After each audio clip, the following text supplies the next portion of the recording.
Hello, everybody, and welcome to this week's Toriko chapter review. Holy shit. What a chapter. Some. The craziness isn't as crazy as. This chapter was crazy, but when you compare it to the previous chapters, not so much. So, they're all. Obviously, at the end of the last chapter, which we see at the beginning of this chapter, we see Don Slime talking about how they're going to finish. They're going to cook the full course to revive Ichiru. Everyone's like, what? And they ask the obvious question, do you have Akasha's full course here in this country? And he's like, nope. Which is pretty hilarious. Like, why hype it up? And then Don Slime pretty much was like, okay, let's go to the back channel. And asks Asaruti to send them through, open a portal to the back channel. Oops. So they have to all pass through the back channel, so that way they can, get to the peak of Shell Mountain, which is the Kitchen of Eternity, where we see them basically sending people into the fire to feed it, for cooking something, I'm guessing. And, you see Chaka talking about how, asking, where's his mom, they let to help me with the country's project too, and whatnot. And then we get a nice full drawing of the entirety of a map, basically a map of Blue Grill. And we see that the where we've been, the southwestern shore, the port town, the slums, and the grill stadium have been on like one side, and the Kitchen of Eternity, Soul Hill, and Food Spirit Gate are on like the completely opposite end. So it's like, really? Okay. Then we switch over to the grill train, which is heading towards Shell Mountain, where Komatsu and that one guy from that tried to eat him, or eat his soul, whatever. I have no fucking clue what he was trying to do before. It's been so long, but whatever. And he's basically like, Komatsu, are you okay with this? This train's a one-night ticket. If you come, you might come back with a completely different soul. And Komatsu's like, that's no big deal. I already died once. There's nothing to be afraid of.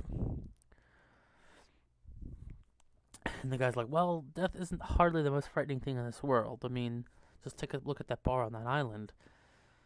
Thanks to the soul trade, these people have been forced to be revived over and over again, and they've been put to slave work, and now they're pretty much like, drooling zombies or whatever. And that basically these were people who were inhabitants of the slums that basically thanks to having no hope for the future to begin with, and with an eternity of time wasted or on their hands, they basically wasted away into this inevitable result. And that is what the darkness of this civilization is. Basically saying, oh, well, me too, I'm no different than them. But Komatsu's like, whether you're from the slum, no, it doesn't matter what you look like, where you're from, or what you look like, there are even civilizations of monsters, and yet they keep their heads held high and live strong. He also mentions how when they went to take Chaka away, he points out that this guy actually probably tried to stop them from taking Chaka away, because he could tell that by looking at all the wounds that this guy has on him. And he's like, well, I wonder, would someone really give up, who's given up all hope, do something like that?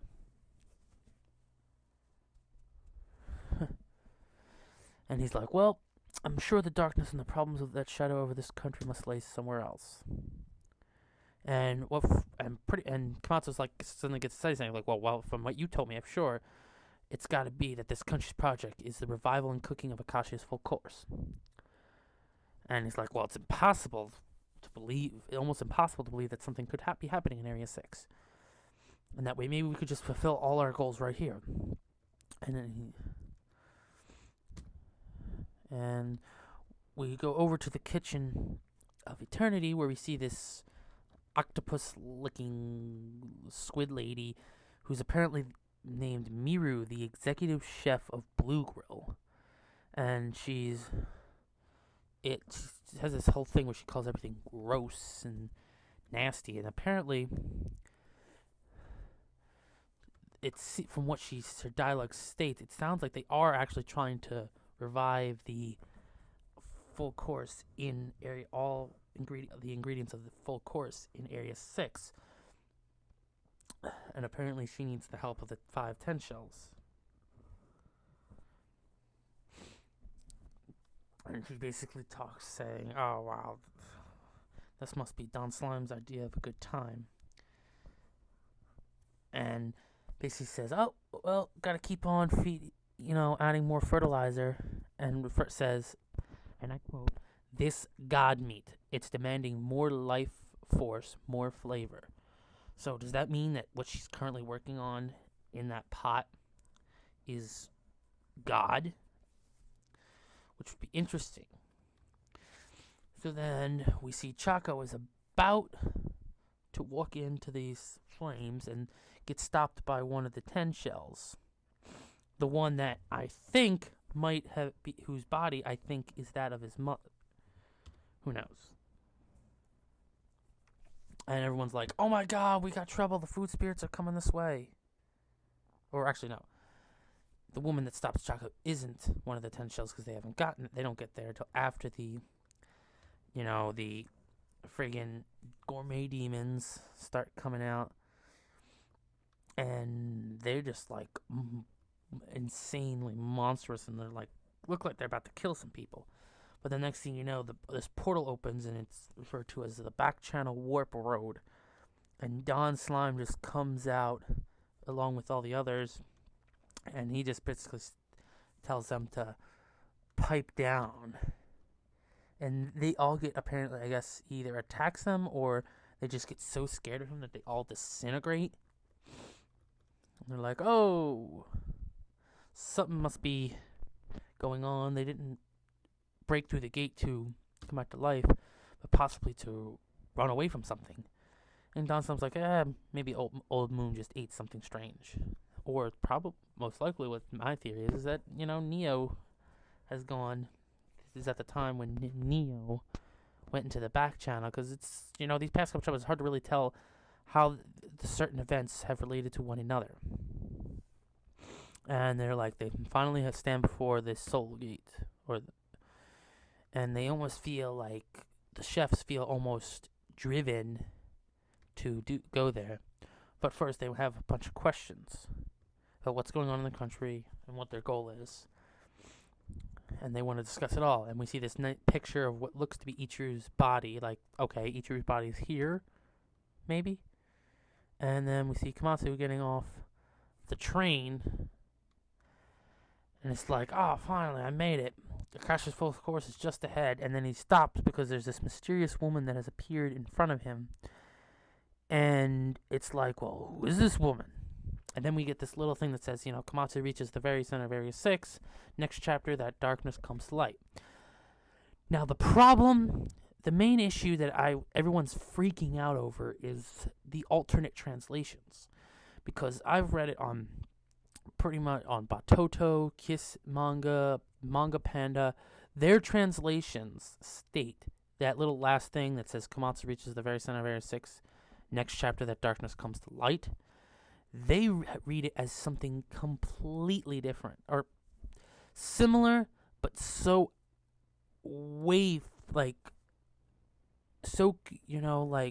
shocking that it's starting to get some people worried, because they just don't know what to do. The other translation states that, yes, once again states that Komatsu reaches the center of Area 6, but instead of the next chapter, that darkness comes to light, it says next year. So people are like, what the fuck is going on? Like, is he going on hiatus until the next year? Like, but why would they need that? Why would they need that? So most likely, since Manga Stream has the best translations, it's correct in saying that it's next chapter, because we would have heard an announcement by now if hey, Mitsutoshi's going to go on break is going to be on hiatus until for the rest of the year and won't be coming back, and the Toriko manga won't be coming back to the new year, which wouldn't make any sense because it's not we haven't heard any like you know extreme like any news about anything bad happening to him, health issues or whatever. He's not overworking himself like Oda does. So hopefully it's everyone else is wrong and Manga Stream is right this time, because Manga Stream isn't perfect. Now this chapter is interesting because of the fact that we learn basically a little more about the area and a little bit more about how this whole thing works, and that it seemingly is that what they are using these humans for is to cook the full course, or to revive and cook the full Akashi's full course, which is odd, because if it is truly possible to cook and revive and cook all the ingredients of the full course in Area 6, does that mean, especially since we see them specifically seemingly cooking God, does that mean they could actually obtain God from Area 6 prior to God's appearance in Area 2? Which could also mean, that'd be kind of bad but good. It would be good to be like, okay, we don't have to wait. They can fully power up, eat all of Akashi's full course, or eat all of the full course ingredients, or even okay, they bring God with them from Area 6 along with another. Then they're like, okay, Toriko had his adventure in Area 2, but God's not there yet, and they need to defeat Akashi before God appears. So they're gonna get Akashi's eat those ingredients, go to Area 1, get center, and then defeat Neo before God appears. And then he destroys the world, eats the world, I should say. However, that'd be bad because it's like, okay, well, if they can get God through Area 6 instead of Area 2, then, Toriko going to Area and Starjun going to Area 2 is kind of pointless. And it's like, oh, well, why did they have to go there in the first place? They could have stayed here and helped them capture, or they could have gone to friggin' Area 1 and, tried to capture center. Who knows? Whatever. And then, it's also bad because, again, it brings back that whole idea of, okay, how are they going to stop Akasha before God appears? Well, if they somehow manage to get God before God appears, what if Neo appears to eat God, the God that they've revived? So it's kind of like, all right, that's just seems kind of like this whole Gourmet Eclipse, the fight over God, has been the thing that's been hyped up since the beginning. Now, obviously, the direction that this story is going is change the idea that, okay, the fight over God will be the final battle, because nobody believes that. Once God appears, there will be a fight over God, and then there will be a fight for the control of the earth. If the good guys win, the earth is, they'll have control of Earth, and basically, everything will be fine and dandy. But if the bad guys, aka Neo, wins, he will have to, with no one left to stop him, he will enact his ultimate plan, which is to eat the entire Earth. So that's going to be the final fight, not the fight over God. And even then, the fight to save Earth might not even be the final arc, especially since we've gotten all these hints of going into space. So, who knows? And this woman appearing in front of Komatsu, it's, from what I can see, she doesn't seem to be from the way she's drawn in this particular panel, since this is the only panel we have of her, she looks like she doesn't have a mask on, but we can't really get a good look at her face, so she might be wearing a mask. Now, as to who she could be, who knows? However, here's a theory of mine. Now remember, we're in Area 6, where food spirits, whether they're in a body or not, can make an appearance. Even if they're don't have a body to be revived in, they can actually make an appearance. And since they've eaten pear, they can now see food spirits. So, with that in mind, this woman could actually be a food spirit. and if meaning a person who's died.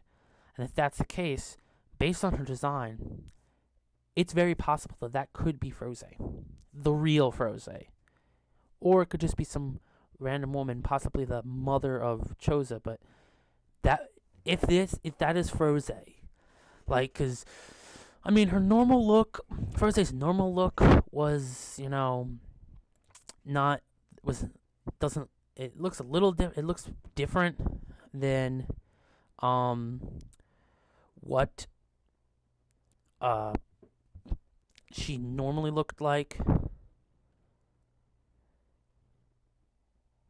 However, it's just looks or what you say, the best way to describe it is that it doesn't necessarily look like her normal look, but it does look similar to the way she looked when she was using her god cooking and went into her gourmet demon form when she was saving cooked to help save Midora. So it could be Froze, it could be Froze's gourmet demon, who knows? Could just be some other random person. So this chapter, well, if you only read it once, and like I did, read it as soon as you get up, it could be extremely confusing. And if you read the wrong translation, it will, like, the end, that last thing will be mistranslated, and people will be super pissed. However, in terms of the overall story and the enjoyment, this was a good chapter. I know I've been rambling on, but this is Toriko, and it is super hype. And if you haven't gotten into Toriko yet, get into the hype, because you must join the forum, join in the series that we watch or read and review, and just join in the hype. See you all next week.